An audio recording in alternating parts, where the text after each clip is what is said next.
I'm not a runner, and I never have been, despite my best efforts. My first ever junior run took over an hour to jog just 3 miles, and yet I found myself contemplating the Great North Run in 2012. My dad's always been the runner in our family. He's been known to run 2 races in a day before. It's taken me 29 years to take his inspiration, but once I started running, after I got past the beetroot-faced, gasping for air part, I actually started to enjoy it. I trained for months, and as much as my little legs could carry me, working my way up from 3 to 6 to 10 miles. I could be often found dodging cows and dogs hurtling round the town moor, taking in hot yoga classes to keep my injuries at bay. When September eventually rolled round, I was at my peak. I'd never ran more than 10 miles before, but I was ready for the challenge alongside thousands of my fellow runners and friends. Then the rain came as we waited for our turn to run. Powered mainly by nervous energy and bananas, I wandered over the start line, jumping up to high-five the Olympians on my way.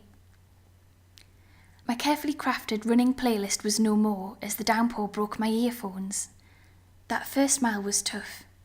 With a grumbling chest infection and the worst stitch I've ever had, I could hardly stand up straight. But my God, I was determined. And you know, if I'd been plugged in listening to music in my GPS, I would have missed so much along the way, like the singing Elvis and the encouraging chats with my fellow runners. I made new friends along the way, running and chatting in between splutters to a man in just a tinsel wig and a thong. Everyone runs the Great North Run in their own way. I love it. I searched the crowds looking for familiar faces en route, and they cheered and clapped and passed out jelly babies to keep us going. You start to lose track of how long or how far you've ran, and all you can do is keep moving.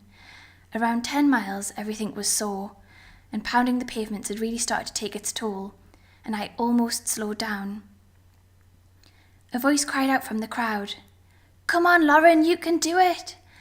And I met the eyes of the boy in the crowd, and I beamed. I needed that. That last stretch downhill and along the seafront seemed the longest 400 metres of my life. The crowds blurred into one as I sped past. Exhausted and happy, I collected my medal and went in search of my dad, who'd been running along with me every step of the way.